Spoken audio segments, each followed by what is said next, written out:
Ibu? Sehat? Sehat, alhamdulillah. Ada yang bisa Ibu bantu? Gini Bu, kebetulan kan kita mau wawancara dengan Ibu masalah bagaimana Ibu mengambil keputusan suatu masalah di sekolah. Sebelum saya lebih lanjut, di sekolah Ibu ada berapa orang personil? Di sekolah saya guru jumlahnya 6, guru satu, kemudian tata usaha 1, operator 1, penjaga kebersihan 1, jadi jumlahnya 14. Jumlah peserta didik 152. saya dengar-dengar sekolah Ibu SD 91 Rengas Bandung merupakan salah satu sekolah penggerak di Kabupaten. 6, guru 1, kemudian tata usaha 1, operator 1, penjaga kebersihan 1, jadi jumlahnya 14. Jumlah peserta didik 152. saya dengar-dengar sekolah Ibu SD 91 Rengas Bandung merupakan salah satu sekolah penggerak di Kabupaten Maluku. Luar biasa sekali. Alhamdulillah.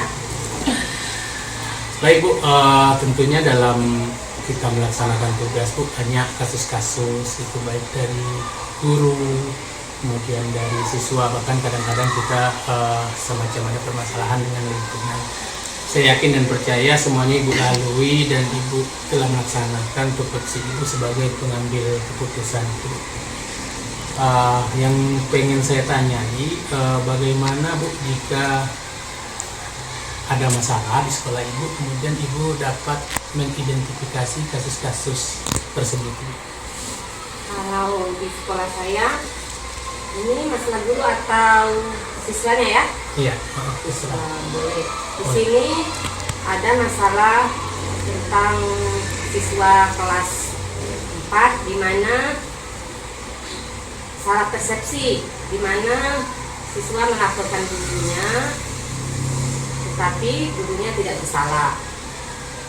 Jadi untuk menyelesaikannya saya panggil guru dan siswa tersebut. Ibu dapat mengidentifikasi kasus itu dari siapa ya? Mengidentifikasi kasus tersebut asalnya dari orang tua itu yang datang ke sekolah, langsung menemui Ibu. Gitu. Tanpa mengadu ke gurunya. Jadi kasus permasalahannya berarti langsung Ibu terima gitu. Ya. Kemudian Bu, mungkin juga selama ini kan bagaimana Ibu dapat menjalankan pengambilan keputusan di sekolah Ibu ini kan, terutama untuk kasus-kasus yang Ibu maksud tadi. Kemudian pasti kan ada dua kepentingan tuh Bu. Satu sisi guru Ibu yang menjadi masalah, di sisi lain siswa kemudian dilaporkan oleh orang tua itu. Dalam hal itu Ibu bagaimana Ibu menanggapinya? Di sini kalau masalah guru dan siswa tadi, saya dengarkan dulu cerita dari wali murid. Kemudian saya duduk bersama, siswanya saya panggil. Kemudian besoknya gurunya yang saya panggil kembali. Jadi Ibu akan mencocokkan apa yang disampaikan. Ya, cerita dari wali murid, siswa, dan guru tadi. Setelah saya mendapatkan cerita yang sebenarnya, saya duduk bersama dengan seluruh warga sekolah, kami rapat untuk memecahkan masalah tersebut, apa sebaiknya keputusan atau cara penyelesaian masalah tersebut. Karena di sini ceritanya menyangkut kepentingan siswa dan kepentingan guru tadi. Iya, jadi Ibu kan punya dilema nih Bu, antara di satu sisi bawahan Ibu guru, kemudian di sisi lain orang tua berlawanan anak murid tadi. Ya betul, karena di sini kalau didengar ceritanya tidak semua salah siswa, tapi gurunya juga tidak bersalah. Jadi itu yang dikatakan dilema Ibu kan. Nah, jadi itu langkah-langkahnya mungkin setelah Ibu sampaikan tadi, Ibu telah memanggil guru yang bersangkutan, kemudian minta identifikasi masalah apa dari siswa, kemudian Ibu cocokkan, kemudian ada Ibu berkolaborasi dengan warga sekolah untuk menentukan atau pengambilan keputusan tadi. Kalau masalah-masalah yang lain, saya melibatkan seperti masyarakat, seperti kembali ke desa. Tapi kalau cuma masalah antara kesalahpahaman antara siswa dan guru, itu kami menyelesaikannya. Berarti Ibu beserta guru-guru yang Ya, ada yang ada di dalam sekolah. Kemudian Bu, selama ini kan dalam Ibu mengambil keputusan menyelesaikan masalah-masalah, ada Ibu anggap hal efektif dalam pengambilan keputusan itu. Kira-kira hal efektif apa saja? Dan masalah yang tadi, Uh-uh. hal efektif yang saya lakukan untuk menyelesaikan masalah tadi, yaitu dengan memanggil guru tadi dan meminta guru tadi membuat catatan Ya. agar akan kedepannya tidak terulang lagi. Jika kesalahan itu berasal dari guru. Ya, kemudian juga membuat catatan untuk siswa berapa kali siswa tersebut melakukan kesalahan. Jadi dengan data Ibu. Dengan ada data, nanti bisa menjadi teguran berapa kali mereka melakukan kesalahan. Ya, berarti Ibu sangat efektif sekali karena pengambilan keputusan kan berdasarkan data-data yang Ibu Ya, peroleh ada dari guru. buktinya, Ada bukti. berarti. Betul. Kemudian Bu, tentu kan Ibu dalam mengambil keputusan, Ibu libatkan nih semua rekan guru misalnya untuk kalau kasusnya wilayahnya ke sekolah gitu kan. Tentu kan guru-guru Ibu kan kadang ada yang bertentangan dengan apa yang Ibu sampaikan gitu kan. Kira-kira dalam hal ini Ibu dalam mengambil keputusan itu jika ada tantangan seperti itu gimana? Dari kasus yang tadi, karena masalah ini langsung ke saya, orang tua tadi datang, saya kumpul lagi bersama guru, memberi arahan kepada guru tersebut agar memberitahu kepada siswa jika terjadi sesuatu, jangan langsung mengadu ke orang tua, mengadunya ke wali, ke guru tersebut. Jadi masalahnya dari guru langsung diselesaikan. Kalau tidak selesai baru kembali kepada saya dan ada penanggung jawab di sekolah untuk menyelesaikan masalah tersebut. Tapi Ibu tidak lepas tangan kan dengan Ya. penanggung jawab.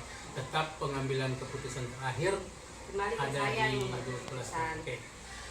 Kemudian Ibu kan tantangan sudah Ibu punya trik tersendiri kan menghadapi tantangan, karena itu Ibu kalau dengan komunitas kan pasti kadang-kadang apa yang kita sampaikan keputusan itu kadang diterima kadang tidak, tapi Ibu punya trik itu untuk mengatasi itu. Kemudian Bu, tak kala ada sebuah jadwal misalnya tertentu dalam penyelesaian kasus seperti yang Ibu ungkapkan di depan tadi, kira-kira apakah Ibu langsung menyelesaikan di tempat? Ini kan orang tua datang nih menyampaikan, kemudian Ibu identifikasi masalahnya dari siswa, dari guru. Bagaimana Ibu mengambil keputusan suatu masalah di sekolah? Sebelum saya lebih lanjut, di sekolah Ibu ada berapa orang personil? Di sekolah saya dulu jumlah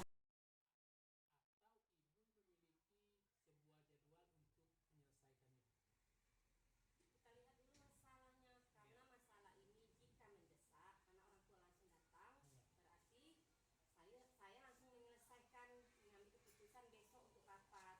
Tetapi sebelum rapat, gurunya saya panggil dulu, duduk bersama, tetapi tidak di depan guru. Nah, nanti kan salah persepsi. Iya. Gurunya kan tadi saya tanya dahulu masalahnya apa duduk masalahnya. Ternyata guru ini tidak bersalah. Jadi baru saya menceritakan ke guru-guru yang lain begitu. Jadi setiap ada masalah tidak langsung diterangkan ke guru yang lain. Saya duduk berdua. Begitupun guru yang lain. Berarti Ibu punya jadwal identifikasi kasus, kemudian nanti ada jadwal penyelesaian. Kemudian Bu, dalam menghadapi kasus nih kan, adakah seseorang atau faktor-faktor apa yang selama ini mempermudah atau membantu Ibu dalam mengambil keputusan seperti kasus dilema tadi? Ya, karena di sekolah saya kan alhamdulillah gurunya semuanya muda, tetapi ada guru yang saya percaya. Iya. Seperti dia bukan guru BK, tapi alhamdulillah guru tersebut bisa menyelesaikan masalah. Nah, setelah saya masalah ke guru tadi, barulah saya yang membuat keputusan. Berarti ada faktor atau ada orang Ada. yang mendampingi atau mempermudah Guru khusus. ibu dalam mengambil keputusan itu. Ya. Kemudian bu, mungkin kan terakhir nih pertanyaan saya, udah bu, karena ibu juga ada tugas. Dari semua hal yang ibu sampaikan, kira-kira pembelajaran apa yang dapat ibu petik dari pengalaman ibu dalam mengambil keputusan dilema etika ini? Pelajaran saya petik, jika ada masalah kita tidak harus membesar-besarkannya atau menginformasikan ke hadapan orang ramai seperti guru atau siswa. Masalahnya kita selidiki dulu, kita selesaikan. Nah, jika masalah sudah terselesaikan, nanti kita duduk bersama menceritakan masalah tersebut, kemudian memberi arahan, semoga yang akan datang masalahnya tidak akan datang lagi. Tidak akan terulang. Tidak Ya. akan terulang lagi maksudnya begitu. Berarti ibu menasihati bawahan ibu, kemudian memberikan arahan juga kepada orang tua. Nah, kemudian siswanya juga diberi pengertian, tapi tidak langsung menjelekkan siswa tersebut. Nah, seperti memberi contoh nama, ada teman kalian yang seperti itu. Nah, seperti itu. Ya bu, karena dalam pengambilan keputusan kan kalau terekspos di media juga kadang-kadang Ya. tidak merasa nyaman. Kemudian bisa merusak mental anak tersebut. Oke bu, terima kasih ibu, luar biasa sekali. Terima kasih, Karena kan ini kan memang bu, seorang pimpinan pembelajaran kepala sekolah dalam pengambilan keputusan itu kan tidak gampang bu, apalagi halnya yang dilema gitu kan. Oke bu.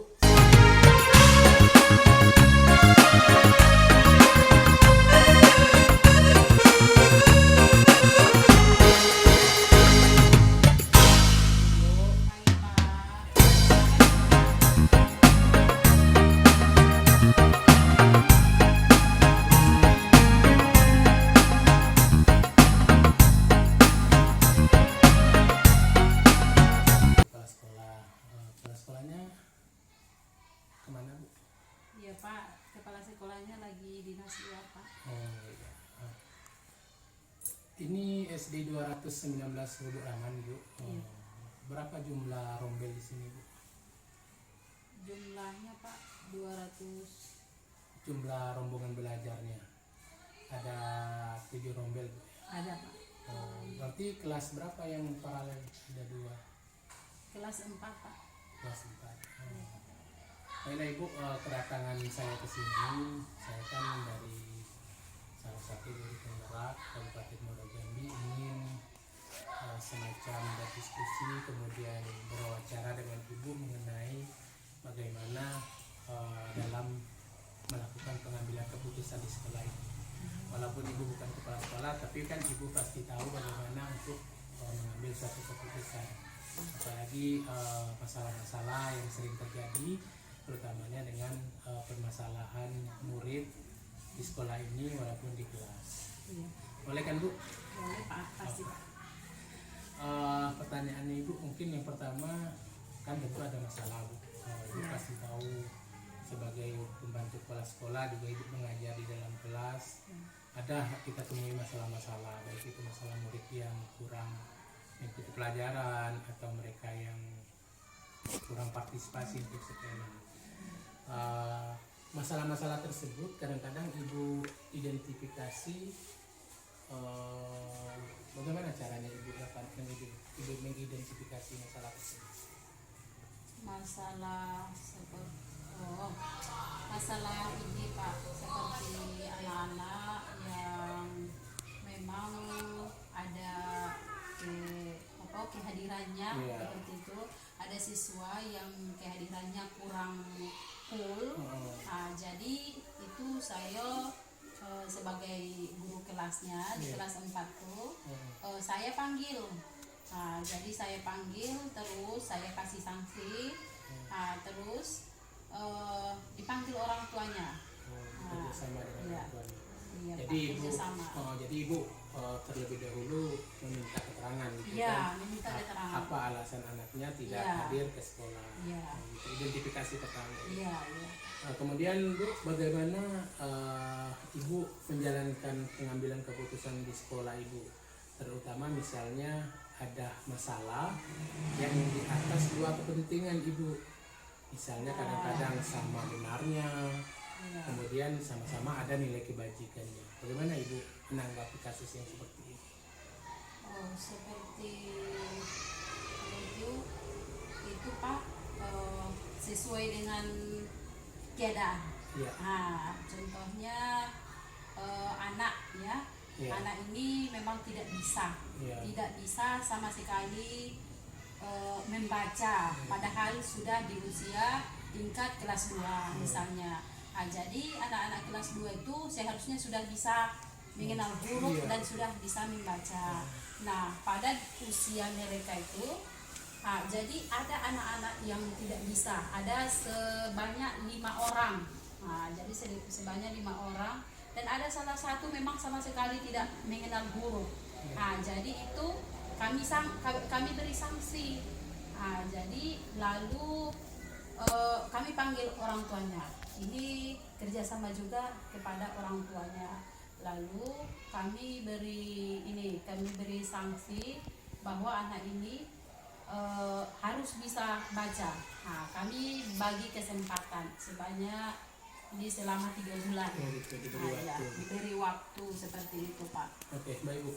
Kan prosedurnya tadi ada bekerja sama dengan orang tua. Iya. Pasti dimintai bagaimana latar belakang orang tuanya, Iya. kemudian bagaimana latar belakang anak Ibu di rumah, kemudian baru Ibu mengambil keputusan. Selain itu juga ada prosedur lain, misalnya Ibu menggandeng teman-teman di sekolah satu komunitas itu untuk bekerja sama menangani kasus ini. Ya, pasti ada Pak. Kami bekerja sama dengan guru-guru lain, Guru mata pelajaran. ya, guru mata pelajaran dan guru-guru Senior. ya, guru senior. Seperti itu Pak.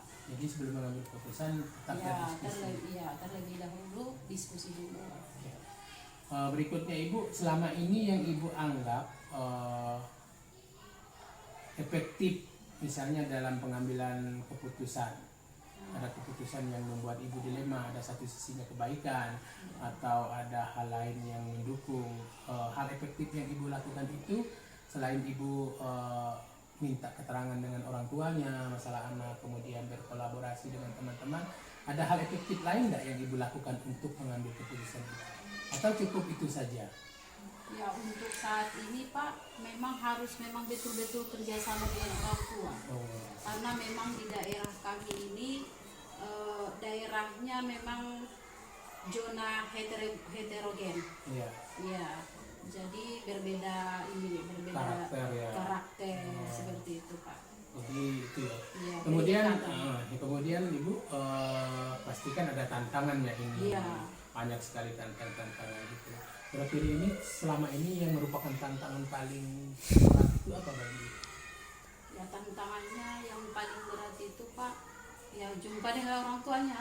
Kadang-kadang kita menjelaskan, menjelaskan, ada- mereka tidak paham atau tidak Iya. menerima Iya, keadaan. tidak menerima keadaan. Tapi Iya. Ibu tetap memberikan semacam penguatan Iya. bahwa ini tidak benar atau ini Iya. tidak bisa dilakukan. Ya, tetap berusaha Pak. Oke, itu tantangan yang Iya. berat Ibu ya, memang Iya. luar biasa.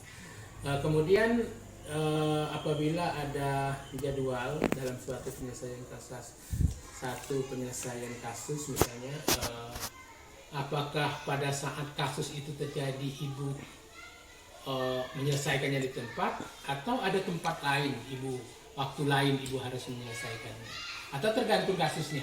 Ya, tergantung kasusnya Pak. Kalau umpamanya masalahnya mudah diatasi, pada waktu itu bisa kita selesaikan. Tapi kalau sulit, masih bisa kita beri kesempatan seperti itu. Sambil kita berdiskusi. Iya. Oke. Kemudian prosedurnya Ibu tetap menjalankan 9 cara pengambilan keputusan. Di antaranya Ibu identifikasi masalah, kemudian Ibu mintakan keterangannya, kemudian Ibu rangkul semua komunitas. Itu prosedur pastinya Ibu ya. Kemudian kira-kira adakah di sekolah Ibu ini seseorang atau beberapa faktor yang mempermudah atau membantu ibu dalam pengambilan keputusan? Ya ada Pak. Kepala sekolah ya, Ya, karena kepala ibu wakil sekolah. kepala sekolah Iya. ya, Iya, kepala kepala sekolah. Jadi beliau merupakan faktor yang mempermudah untuk mengambil keputusan. Iya, Pak. Kemudian terakhir ibu, mungkin dari pembicaraan kita hari ini, pembelajaran apa yang dapat ibu petik dalam pengalaman ibu selama ini menangani kasus, terus akhirnya mengambil keputusan? Pengalaman baik apa yang ibu dapatkan? Pengalaman saya Pak, ya salah satunya ya Pak, sebenarnya pengalaman itu pasti banyak ya Pak ya untuk menangani kasus-kasus lain. Jadi antara kerjasama orang tua dengan murid itu, umpamanya sudah memang ada keputusannya seperti itu. Jadi orang tua lebih mendekat dengan guru-guru lain, lebih terbuka seperti itu. Gitu, Pak. Jadi pengambilan keputusan bisa dilakukan. Iya. Oke Ibu.